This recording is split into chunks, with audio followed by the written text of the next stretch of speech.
ভাতটা করে নেবো, ডালটা আর গ্যাসে তরকারিটা করবো। নমস্কার, কেমন আছেন সবাই? আজ শনিবার, বাজে এখন সকাল 10টা। এই যে বানিয়েছে সৌরজগৎ, দুদিন রাত পরিশ্রম করে 2 দিন ধরে বানিয়েছে। আর এদিকে বানিয়েছে সবজি, সবজি মানে এঁকেছে আর কি। সবজি এখন করতে হবে, নামগুলো লিখতে হবে, নামগুলো লিখবে। এই যে মানে 2 দিন কার্টুন দেখা খেলা বন্ধ করে 2 দিন ধরে এটা বানিয়েছে। কেমন হয়েছে জানাবেন, ওদের স্কুলের হাতের কাজ। চলো বাবু, স্কুল যাওয়ার জন্য রেডি। ওই সবজির নামগুলো লিখে তারপরে যাবে। চলো, এই যে বেরিয়ে পড়েছে। আমিও যাব একটু বন্দর বাজার। ওইভাবে না বাবু, সোজা করে নাও, ভালো করে না নিতে পারো আমাকে দাও। নিতে পারবি? এইভাবে লে, এইভাবে এইখানটায় হাত দিয়ে আর হ্যাঁ এইভাবে লে। এই যে পূর্ণিমা, এটা কার? এটা পিন্টুর। এটা কে মানিছে পিন্টু? দেখি কি মানিছিস। এই তো অরিজিৎ রায়, শ্রেণী 2, প্রাণের কবি। এটা বিশ্বকবি হবে, বিশ্বকবি রবীন্দ্রনাথ ঠাকুর। নামটা তো লিখতে হবে। ভালোই হয়েছে, খুব সুন্দর। আর কি বানিয়েছিস? কিছু বানাইনি, একটাই দিয়েছিল। একটা? তোদের আজকে পরীক্ষা শেষ? হ্যাঁ, কাকাদের কবে? কাকাদের আজকে শেষ। ওটা ফটকের স্কুলের হাতের কাজ। আর এই যে এখানে পূর্ণিমার হাতের কাজ বানানো হচ্ছে। ওই একই ফ্রেমে বানাতে হবে আর কি, রবীন্দ্রনাথ ঠাকুরের ফ্রেম। আর চারিদিকে ফুলগুলো বানানোর জন্য রঙিন কাগজগুলো এখন টুকরো টুকরো করে কাঁচিতে করে কাটছে। এই যে ওরা দুজনেই হচ্ছে যে পূর্ণিমা আর ফটকে, ওরা ক্লাস 2-এ পড়ে। এই যে দেখুন, এটি হচ্ছে ওদের স্কুলের। কালকে স্যার হচ্ছে যে ফোনেতে পাঠিয়ে দিয়েছে, এই ছবিটা দিয়ে বানাতে বলেছে, সেই জন্যেই এটি বানিয়েছে।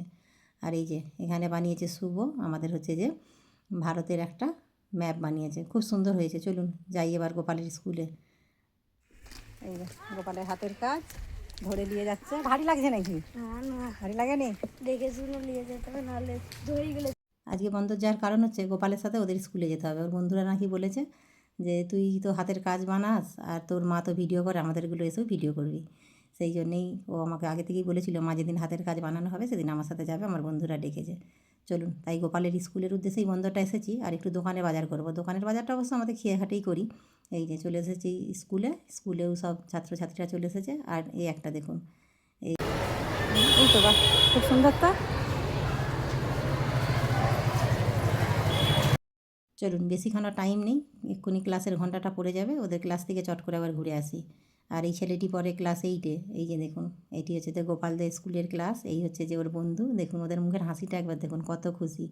আগের দিনেও বলে রেখেছিল, কি রে তোর মা আসবে তো। আর এই যে এই একটি বানিয়েছে পাতকুয়ো, পাতকুয়ো থেকে জল তোলার জন্য বালতি। আর এই যে এটি হচ্ছে যে অর্ঘ্য, ও বানিয়েছে দেখুন একটা কি সুন্দর মিউজিকের সাথে, দারুণ সুন্দর ঘুরছে কিন্তু। আর এই যে ফুলদানি, তারপরে এটা একটা ফটো ফ্রেম পাখির পাতা দিয়ে, খুব সুন্দর হয়েছে। আর এইখানে ছবিগুলো দেখুন, এত সুন্দর ছবিগুলো এঁকেছে। পরের পর এক একটা পাতা উল্টিয়ে দেখাচ্ছে। ওকে তাই জিজ্ঞাসা করলাম, হ্যাঁ রে ও কি আঁকা শেখে নাকি? ও বললো আঁকা শেখে। এই যে দেখুন, ভারী সুন্দর। কালার করলে এগুলো আরও ভারী সুন্দর লাগবে। প্রত্যেকেই হচ্ছে যে ডেকে ডেকে দেখাচ্ছে কে কী এঁকেছে। ওদের এইগুলো দেখার জন্যই আরও এসেছি। এই যে এই একটা বানিয়েছে চাঁদমালা। তবে ঝাঁটাতে বেশি নাম্বার, কেউ যদি ঝাঁটা বেঁধে আনে তাতে নাম্বারটা বেশ ফুল নাম্বারটাই পাওয়া যায়। কেন ঝাঁটা দিয়ে স্কুলের কাজে লেগে যায়, স্কুলের হচ্ছে যে ঝাঁট দেওয়ার কাজে। এই যে কতকগুলো ছেলে তাই ঝাঁটাও বেঁধে নিয়ে এসেছে। আর এই দিকে মেয়েদের মধ্যে একজন এই যে এঁকেছে কিছু ফল। ফলগুলো ভারী সুন্দর এঁকেছে, খরগোশ। এই যে আবার এখানে একটা ষাঁড় আছে দেখতে পাচ্ছি, কিছু পাখি। তবে এগুলো কালার করলে মনে হয় আরও সুন্দর লাগতো। ওরা আর কালারটা করেনি।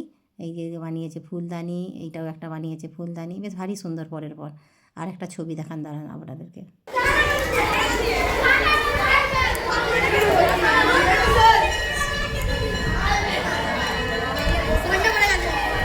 ঠাকুরের ছবিগুলো কিন্তু অপূর্ব বানিয়েছে। চলুন, স্কুলের ঘন্টাটা পড়ে গেছে, আমি এবার বেরিয়ে যাই। আর বাজারের দিকে যাব না। এই যে দেখুন ও কতখানি সাইজ হয়েছে সেটা দেখাচ্ছে। সোজা হচ্ছে যে খেয়েটা পেরিয়ে যাব দোকানে। দোকানের ব্যাগটা দিয়ে এসেছি বাজারের। দোকানের হচ্ছে যে ব্যাগটা বাজারে কমপ্লিট করে রাখতে বলেছি, যাবার সময় নিয়ে বাড়িতে গিয়ে এবার রান্না বসাবো। বেলাটাও হয়েছে, রোদের চহরটা একবার দেখুন, এত রোদ বেরিয়েছে।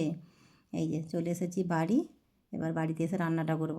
তবে এখন প্রচণ্ড গ্যাসের সমস্যা হচ্ছে, সেই জন্যেই ভাবছি এবার কটা দিন, গ্যাস তো অল্প আছে, বেশি নেই, যতদিন না আরেকটা গ্যাস বুকিং হয়ে মোটামুটি ভরা হচ্ছে ট্যাঙ্কি, ততদিন হচ্ছে যে উনানে ভাতটুকু করে নেব। কেন উনানে ভাতটুকু ফুটতেই তো বেশি গ্যাসটা পুড়ে আমাদের বাঙালি বাড়িতে। আর এই যে এদিকে বসিয়ে দিয়েছি, তার সাথে আলু পটল সেদ্ধ দিয়েছি, ডালটাও কৌটোর মধ্যে সেদ্ধ করে নিচ্ছি। এই হাঁড়ির মধ্যে দিয়ে দেবো কৌটোটা, এতে এখানে সুন্দর ডালটা সেদ্ধ হয়ে যাবে। ডাল আর এই সেদ্ধগুলো হাঁড়ির মধ্যে উনানেই হয়ে যাবে।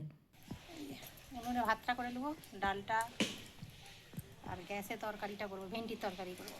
কেন এখন গ্যাসের প্রচুর সমস্যা হচ্ছে, বুক করলেও 10 দিন পরে স্লিপ এসছে, আবার স্লিপে ধর কদিন পরে যে গ্যাস দিবে তার ঠিক নেই। গ্যাস আছে খানিকটা, তবু বাঁচিয়ে বাঁচিয়ে রাখছি আর কি, টুকটাক খাবারগুলো করার জন্য। আর বেশি তো গ্যাস পুড়ে ভাতে, আমাদের বাঙালিদের ভাতেতেই হচ্ছে যে গ্যাসটা বেশি পুড়ে, ভাতটা ফুটতে। এটা হয়ে যাক, কৌটোটা ডালটাও কৌটোর মধ্যে ভাতেই দিয়ে দিলাম, এদিকে হতে থাক। আর সেদিকে গ্যাসের সবজিটা করে নিই। চলুন, উনানটা এদিকে দিকে দিকে জ্বলবে, ওদিকে ভাতটা ফুটতে থাক, এদিকে ততক্ষণে হচ্ছে যে রান্নাটা বসিয়ে দিয়েছি। আজকে রান্না বলতে একটু আমের ডাল করব, আর ওই যে আলু পটল ভাতে দিয়েছি একটু মাখবো কাঁচা লঙ্কা দিয়ে। আর এদিকে হচ্ছে যে ছোটো ছোটো চিংড়ি মাছ নিয়ে এসেছি, নোনা চিংড়ি, এইগুলো একটু ঢ্যাঁড়স দিয়ে পোস্ত ঝাল করব। এই মোটামুটি গ্যাসটা এইভাবেই এখন চালিয়ে করতে হবে, কেননা এক নাগারে সব কিছুটা গ্যাসের উপরে করলে গ্যাসটা চট করে শেষ হয়ে যাবে। গ্যাসটা বুকিং করা হয়েছে, এখন হচ্ছে যে স্লিপ নাম্বারটা আসেনি, স্লিপ নাম্বারটা আসলে গ্যাসটা তোলা হবে, তারপরে আবার উনানে করব। ভাবছি গ্যাস তোলা হয়ে গেলেও এবার একটা টাইম হচ্ছে যে এই যখন ভাতটা করব দুপুরের, উনানে করে নেবো, কেন গ্যাসের পুড়ে বেশি, ভাত ফুটতেই বেশি সময় লাগে আমাদের বাঙালি বাড়ি। চলুন, ওদিকে ভাতও ফুটছে আর এদিকে আমার সবজিটাও হয়ে গেছে, ওদিকে তো ডাল সেদ্ধ হয়েই গেছে ভাতের সাথে। এখানে একটু লাস্টে এসে আম দিয়ে ছুঁকে দিলেই হয়ে যাবে। আজকে হচ্ছে যে এই ঢ্যাঁড়স পোস্তটা করছি, আর একটু আমের ডাল করছি, আর পটল মাখা করছি। আর হচ্ছে যে সেবেলার জন্য আজকে দুবেলা চালটা একসাথে নিয়ে নিয়েছি, তাই চালটা একটু বেশি করেই নিয়েছি। এখন তো গরমকাল পড়ছে, মাঝে মধ্যে এই রাতের মধ্যে একটু জল দেওয়া ভাত খেতে ভালো লাগবে। আর এই যে এদিকে তরকারিটাও একটু বেশি করেই করেছি, ওবেলা হয়ে যাবে। তারপরে আলু ভাজা তো দেওয়াই রয়েছে, যদি সেরকম হয় ওবেলা আবার ডিম ভেজে নেবো। চলুন, হয়ে গেছে, এটা আবার চাপা দিয়ে কিছুক্ষণ ফুটে যাক, তারপরে পোস্ত বাটাটা দেবো। গাছের থেকে বরং হচ্ছে যে কিছুটা কাঁচা লঙ্কা তুলে আনতে হবে, দাঁড়ান পোস্ত বাটাটা দিয়ে দিই, দিয়ে ততক্ষণ একটু আঁচটা কমিয়ে দিই, এদিকে ততক্ষণ এটা ফুটতে থাকুক। তারপরে যাবো হচ্ছে যে ছাদে, গিয়ে 2-4টে একটু কাঁচা লঙ্কা তুলে আনি, পটলটাও মাখাবো কাঁচা লঙ্কা দিয়ে, আর এইটাও তরকারিতে সম করবো। এক রোদেই গাছ একবারে ঝিমিয়ে গেছে, প্রচণ্ড রোদ বেরিয়েছে। এই পটলটা ওই কাঁচা লঙ্কা দিয়েই মাখবো, আলু পটলটা,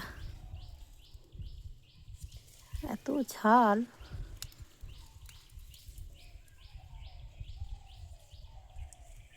এই যে এইটা হলেই হয়ে যাবে।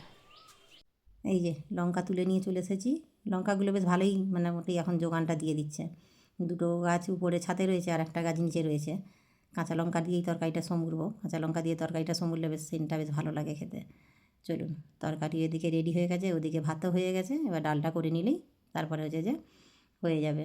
ওদিকে গোপালও স্কুল থেকে চলে এসেছে, কেন হচ্ছে যে আজকে তো শুধু হাতের কাজ দেখানো, দেখিয়েই চট করে চলে এসেছে, সেই জন্যই চলে এসেছে। চলুন, এবার ভাতটা বেড়ে নিই। চলুন তাহলে ভিডিওটা এখানেই শেষ করছি, কেমন লাগলো অবশ্যই জানাবেন। আপনারা সুস্থ থাকবেন, সাবধানে থাকবেন, দেখা হবে অন্য কোনো ভিডিওর সাথে। আর যদি ভালো লাগে একটা লাইক করে দেবেন।